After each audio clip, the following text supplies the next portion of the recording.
నీళ్ళ సమస్య గురించి గ్రామస్తులందరూ మరి గ్రామ ప్రజలు మరి ఈ సమస్య పరిష్కరించాలని అధికారుల్ని అలాగే పారిశ్రామికని కోరుకుంటున్నాను. మరి ముఖ్యంగా మంచినీళ్ళు కూడా చాలా దుర్భంగా ఉన్నాయి, వాసన వస్తున్నాయి. అది కూడా మంచినీరు బాగా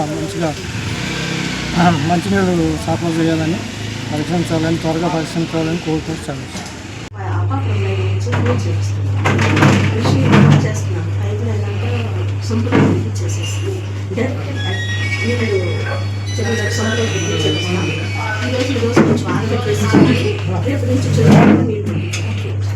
అంటే ఏం లేదులే మేడం, ఇప్పుడు మనకి 2 నెలల క్రితం నీళ్ళు వచ్చినప్పుడు ఒకసారి కనుక చెరువు పెట్టుకున్నట్టయితే ఈ ఇబ్బంది లేదు కదా. 2 నెలల క్రితం కూడా మనకి ఈ లైన్ నుంచి వాటర్ వచ్చింది. మరి అప్పుడు ఎందుకు పెట్టుకోలేదు ఏమో తెలియదు. అదే అందుకని ఇంటర్నల్ మేము కూడా 4 రోజుల నుంచి జరిగాయని చూస్తున్నాము. గతంలో ఒక వారం క్రితం ఒక వారం క్రితం కూడా మా వాళ్ళు వచ్చి మీరు లేరు అక్కడ అర్జీ ఇచ్చి వెళ్ళారు. అర్జీలు ఇవ్వడం సమస్య అయితే కాదులే, కానీ మనకు కావాల్సింది ఏంటంటే నీళ్లు కావాలి. గతంలోనే 2-3 సార్లు మేము చెరువుకి నీళ్లు పెట్టాము 5 ఏళ్లలో. ఏ రోజు కూడా చెరువుకి నీళ్లు ఎప్పుడు వచ్చినా కూడా 10 మోటార్లు పెట్టాము నీళ్ళు. ఏ రోజు చెరువుకి వాటర్ లేకుండా మాత్రం మేము ఇబ్బంది పరచాల. అధికారులను కలుపుకొని అధికారులతో చెప్పి మేము నాయకులకు పెట్టాం. తర్వాత మేము బిల్లులు మీరు పెట్టించిన వరకు తీసుకున్నాం. అయినా చెరువుకి నీళ్ళ ఇబ్బంది అనేది ఏ రోజు మేము రానిలా. ఎందుకు రానిలేదంటే ఆ నీళ్ళు వచ్చే టైంలో కనిపెట్టుకొని ఇబ్బంది పడతాం కాబట్టి, గ్రామంలో వాటర్ ఇబ్బంది లేకుండా చూసుకోవాలి కాబట్టి మేము పలుదపాలుగా పెట్టాము నీళ్ళు.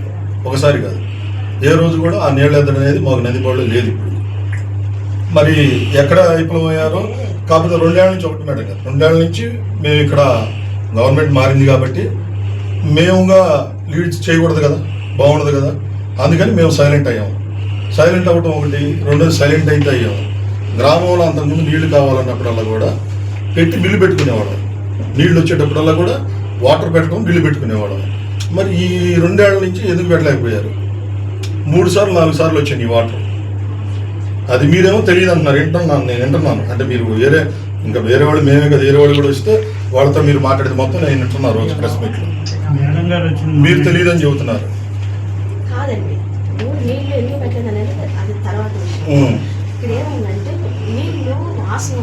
ఇది ఓకే మేడం, మీరు చెప్పేది మొత్తం కూడా వింటున్నాను నేను. వస్తున్నాయి, అది ఫస్ట్ నుంచి ఉంది మాకు.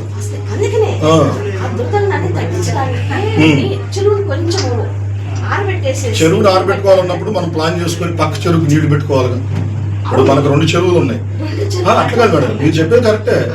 దీనికి మేము కూడా అట్లా కదండి గణేష్ ఉండండి. దీనికి మేమేం చెప్తామంటే, మీరు చెప్పే మాట మంచి మాటే, కానీ మనం ఏం చేయాలి? 2 చెరువులు ఉన్నాయి. ఒక చెరువుకి వాటర్ పెట్టుకొని 2వ చెరువు మీరు చెప్పినట్టు చేసుకోవచ్చు, తప్పులేదు. ప్రతి 3 ఏళ్లకో 4 ఏళ్లకో చెరువు క్లీన్ చేసుకొని వాటర్ నింపుకోవటం అది మంచి సంప్రదాయం. ఆ గతంలో వచ్చిన వాసన కూడా రాకుండా ఉంటుంది. మంచి పడతాం మేము కాదంటలా. కానీ మనం ఒక చెరువు ఉంది కదా, మనకి నీళ్లు పెట్టుకోవచ్చు కదా. మొన్న ఈ చెరువులో అటు షిఫ్ట్ చేశారు. ఆ చేసే టైంలోనే ఇంకొంచెం కాలువ నుంచి వచ్చిన వాటర్ కనుక చెరువుకి నింపుకొని ఆ చెరువు ఫుల్గా పెట్టుకున్నట్టే ఈరోజు మీరు చెప్పినట్టు చేసుకోవడానికి ఇబ్బంది లేకుండా పోయేది. ఇబ్బంది ఏం లేదు, దాంట్లో చేసుకోవచ్చు మీరు చెప్పినట్టుగా. కానీ పెట్టుకోవటం అనేది పెట్టుకోలేకపోయారు. ఆ పెట్టుకోవటం ఎందుకు పెట్టుకోలేదు అనేది వదిలేసేయండి. ఇప్పుడు మేము ఏం చేస్తాం అనేది మీరు చెబుతున్నారు. కానీ ఇప్పుడు సమస్య ఏంటంటే నీళ్లు లేకే కదా ఇబ్బంది. ఆ ఇబ్బంది ఇప్పుడు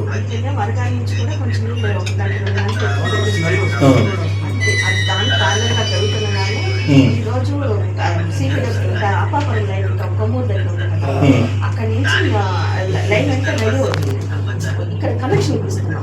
సొంపులో డైరెక్ట్ పెట్టి డైరెక్ట్ గా వాటర్ ఇస్తున్నాము. ఇవాళ కొంచెం ఇంత దాకా చేసిన తర్వాత మళ్ళీ ఇప్పుడు కాకుండా ఉండడం కోసం ఏం చేస్తున్నాం, శానిటేషన్ ఇస్తున్నాం చెరువుని. ఇది అయిపోయినా నీళ్ళు పెట్టిన తర్వాత అటువైపు కూడా క్లీన్ చేసేసి ఎప్పటికీ నీళ్ళు